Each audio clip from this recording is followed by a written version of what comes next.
Nous continuons d'interpeller des dizaines, voire des centaines de ces immigrés clandestins criminels chaque jour. Et nous allons poursuivre cette mission. Depuis plusieurs mois aux États-Unis, les manifestations contre l'ICE, la police anti-immigration, se renforcent.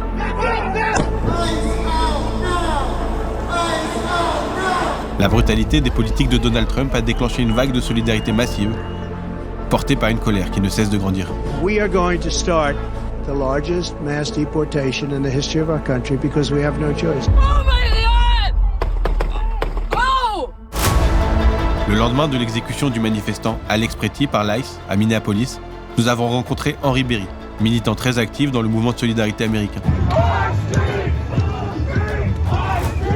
Fort de son expérience, il nous livre une analyse de la situation politique américaine en phase de radicalisation.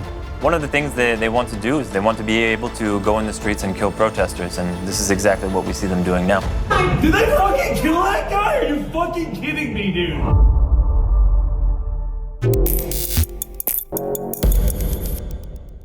La police de l'immigration a déjà doublé ses effectifs en un an pour atteindre aujourd'hui 22 000 agents sur l'ensemble du pays. L'agence prévoit de continuer massivement sa campagne de recrutement. They want to make people afraid to go out on the streets to fight, and they're going to use it to suppress with however much violence they want. Anyone who dares to resist. Leur mission est de terroriser tous les habitants de la ville.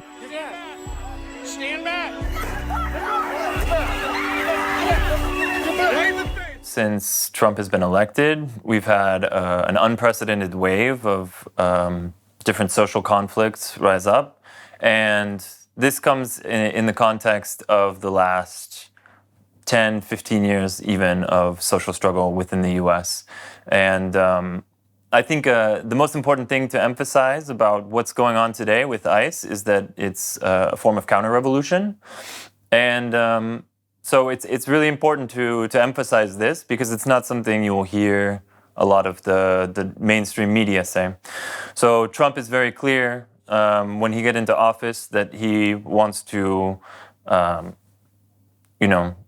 combat or fight, destroy, Antifa, all of these kind of left-wing organizations. He calls it left-wing terrorism. I think Trump is he's the one who really recognizes that there's a real threat of social revolution or like a strong resistance movement in the US. I've been participating in these movements for almost 20 years. And for me, the struggle against ICE is the highest peak of these movements so far. ICE was first created in 2003. So you have the creation of Homeland Security and then ICE. And, in the Biden administration and the Obama administration, you still see the use of ICE to deport migrants, but nothing on the scale like you have now. And it wasn't the case that ICE was used as a tool to suppress local governments and to fight against local governors. The important thing to know about ICE is it's a clear shift from a constitutional state to a police state. And he uses this tool of ICE basically to overcome any kind of resistance, any local government that would try to stop him from what he's doing. Even in this context where in 2020 we had the George Floyd uprising, it was very impressive. Very many viral images and videos of the kinds of resistance happening.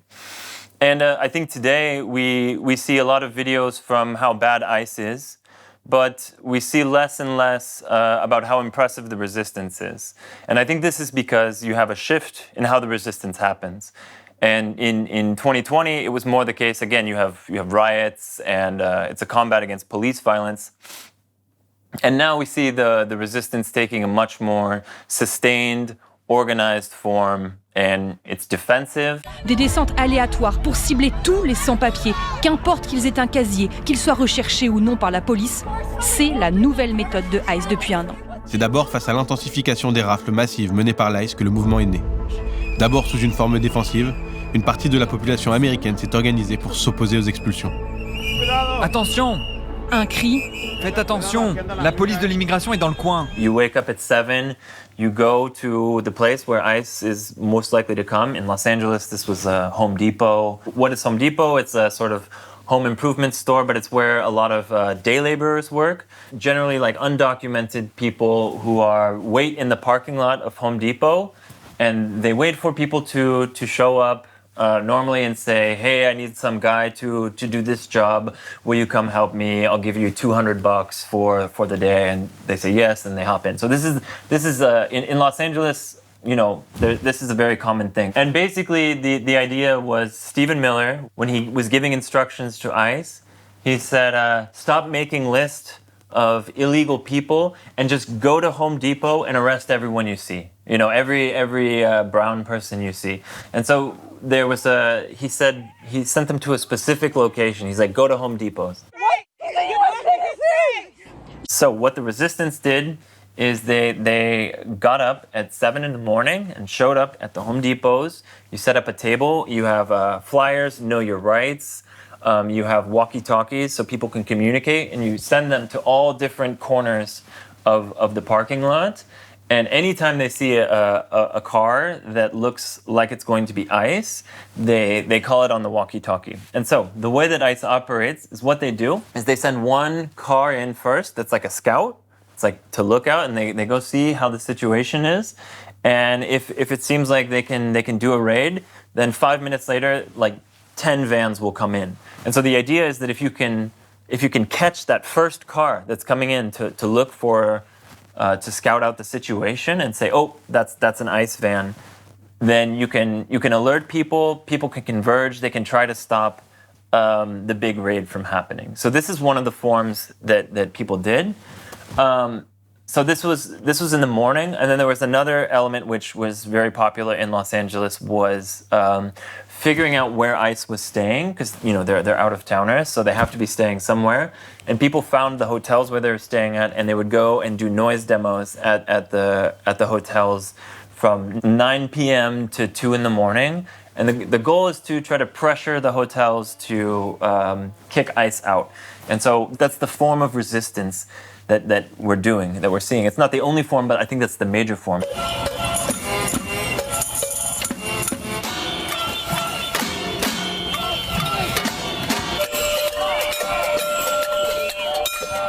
One thing that's interesting is in LA is that the majority of the people doing the ICE patrols was women. And so this is an interesting shift, I think, that we saw. And also we saw this, I think, in the Gaza protests, that a lot of the student protesters were women. So it's not the case that you have a spectacular show of force, but what you do have is a very strong sentiment that what is happening is, should not happen. And it draws in so many different sectors of society from, everyone. It will be old people, all kinds of undocumented people, people from all different political realms. So I think it includes many more sectors of society than the George Floyd uprising did, and it's more sustained. Ce mouvement de lutte contre les expulsions s'inscrit dans une dynamique plus large d'opposition à la fascisation des États-Unis. L'ICE n'est que la partie visible du projet néofasciste de Donald Trump. En proie à une crise profonde, il cherche à centraliser l'ensemble des pouvoirs habituellement exercés par les gouvernements locaux au sein de sa propre administration. In America, it's important to remember that we have this big problem of federalism.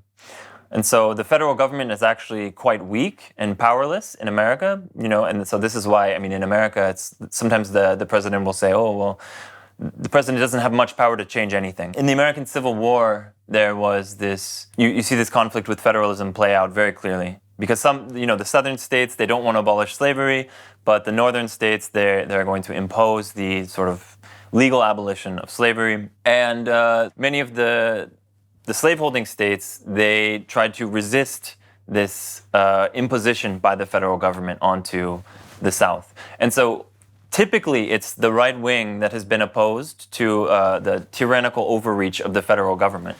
And so a lot of, since as long as I've been around alive, it's always been the case that the right wing has been, their whole politics is based around defending themselves against a tyrannical federal government.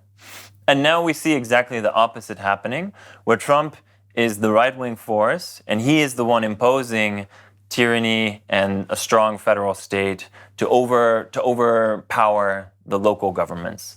And so I think this creates a big contradiction even within the right wing today, where, because, you know, all of the right wing, they are technically opposed to exactly what Trump is doing.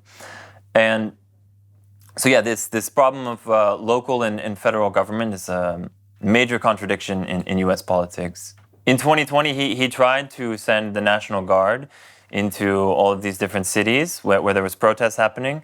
And a lot of times he was blocked by various people in the judiciary, various people in the administrative state. And so he much more was limited. And now he doesn't have the same problem. So what he did is he created his own police force, which is ICE. And it's clear that it's the fascist wing of the government. And I think in his first term in office, he was much more restricted by the limitations of local states. And in his second term in office, he's much more willing to break the law and rule just by executive power alone. The first thing Trump did when one of his major campaign promises was that he was going to free everyone who was arrested for the January 6th so-called insurrection at the Capitol. And so he let all of these people out who were supposed to do, some of them up to, like the leader of the Proud Boys was in for 22 years. They were all released. Where are they now? And it's clear that many of them are in ICE. And there was a data leak recently that came out with a bunch of, basically leaking a bunch of the information of the ICE officers. And so this means, I think, we see a lot more in the second term, destroying the balance of powers. I think this is clear. Pour Henri Berry, le mandat de Joe Biden n'a pas constitué une rupture entre les politiques de Trump 1 et de Trump 2. Le Parti démocrate, lorsqu'il était au pouvoir, a au contraire renforcé les outils répressifs et les dynamiques d'anéantissement des mouvements sociaux sur lesquels s'appuie aujourd'hui Donald Trump. In 2024, I believe there was the protests at many major universities, many of the elite universities in America. We saw the amount of repression that all of these students and even professors faced for voicing resistance during the Gaza protests. And this was the only major nationwide uprising under Biden. And, these were not at all like the George Floyd rebellion. The George Floyd rebellion, it's riots, it's violence, and it's also more proletarian composition. This is elite students at universities, and what they're doing is they're gathering peacefully. They're on the lawns or on the patios of their universities, and they hold signs and they're peacefully protesting. And they were crushed. And what it was clear is that the Democrats were, they were trying to say that you will not be able to protest peacefully anymore in this country. And that was the most clear message that was sent under Biden. It was like, oh, okay, I guess freedom of speech, all this, American mythology, they're trying to end it. They're trying to end the right to protest. And so I think Biden was almost even the beginning of what we see now. And what we see now definitely started, the kind of response we see to protests now definitely started under Biden. So I think it's a sort of, they laid the groundwork for it, and Trump kind of takes it to the extreme. Pour Henri Berry, la forme initialement défensive du mouvement contre l'ICE est en train d'évoluer. Les morts récentes de 2 participants au mouvement accentuent les contradictions au sein de la société américaine et pourraient bien faire basculer la lutte dans une nouvelle phase. Just yesterday, there was the murder of Alex Pretti. I think it was maybe about 3 weeks since the murder of Renée Good. And so the murders get closer and closer, and things get more and more intense. The resistance gets stronger. ICE becomes more violent. Basically, as soon as Alex Pretti was murdered, the DHS or Homeland Security, one of the two, released a statement on Twitter saying that they found a gun on him, and that the ICE agents fired defensive shots because they feared for his life after he violently resisted them. And of course, this is a lie. Everyone can see the videos that this person is not resisting. Also in the video, you see clearly that there's some officer disarms him, takes Alex Pretti's gun away from him, and after that, still they shoot him while he's on the ground, and they shoot him 11 times. And you have to think, the first bullet kills him. What are the other 10 bullets for? Holy shit! Oh my God! So I think many people on the far right see this, and they say, okay, it's not illegal to carry a gun. It's not illegal. You don't have the right to shoot someone just because they're carrying a gun. They're not a threat. That's what we have the Second Amendment for. It's precisely to be able to resist these kinds of things in America. And so I think they are seeing that the government is justifying murdering someone just because they have a gun on them. I think this is very alarming for the right. And again, it's not to say that they are the good guys, but I think it creates more contradictions for the ruling class, and it's harder for them to keep control of the situation. And I think that's what's interesting. Not, are the right wing going to be our friends? No, I'm not saying that. But it creates a situation that's more and more sectors of the population are opposing ICE. And that's what's interesting. So it's a question of, what happens next? I think, in a way, I made this comparison with sort of the international perspective of how the U.S. military has been stuck in the Middle East and situations like Iraq and Afghanistan. And one of the things that some comrades have been discussing is, could this be an opportunity to turn the cities where ICE goes into a kind of Afghanistan, where it's and what I mean by that is that the federal government will use all of their resources and their most strong military, tanks, weapons, and all of that, and they will never be able to secure victory. And I think this is one option, and still many negative things will happen, but I think it's quite possible that the resistance kind of outlasts the military, and of course, how can you actually defeat a military force that's that powerful in the U.S.? Well, there's one option which is I think has to do with the Second Amendment, and maybe you can read between the lines here. So that's one option, and the other is just that you totally waste all of their resources, and they end up looking foolish. Everybody hates them. And I mean, now I think if you look online today after the shooting in Minneapolis, you will even notice that a lot of the Trump supporters, they are saying, okay, but I don't know if we can support this, right? Because so it's now, I think at this point now, it even risks spreading to maybe some of the right wing will be opposed to what's happening. Why? Because it's government overreach. It's tyranny. It's typically what the right has always been opposed to, is now what the right is doing. So I think actually there's two things that are an obstacle to fascism in America. One is the American Constitution, which ensures the separation and balance of powers. And the second is the American people. It's what Trump is doing is wildly unpopular. None of these ICE practices, I mean, sure, they managed to deport a lot of people, but the question is force does not equal authority. In other words, if you're just, your way of governing is to just come in and beat people, it doesn't actually show strength. It shows actually more weakness. And I think what we see is actually, despite the amount of force that they're able to use, the resistance goes stronger and stronger and stronger. And I think now in Minneapolis, it's probably the strongest, resistance that we've ever seen. So we are still only in year one of Trump's presidency. So I think things are still preparing. I think things are still growing, and I think people are waking up. It takes time. They have more resources. They have more power, so they can just immediately send things and do things immediately. It takes time for people to get organized in the U.S., especially after in the face of such harrowing counter-revolution and such repression.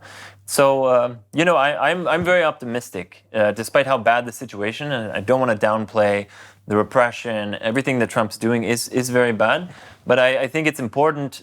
For me, I get the sense that it's maybe hard to understand that actually, the situation is there's reasons to be optimistic, and I think we will see a response to this, and we're seeing one now. And it's hard to see clearly what's happening, but it's hard to say. We're at a real turning point. It's the end of an empire. It's not going to be pretty, and everyone talks about civil war in America, and I think probably.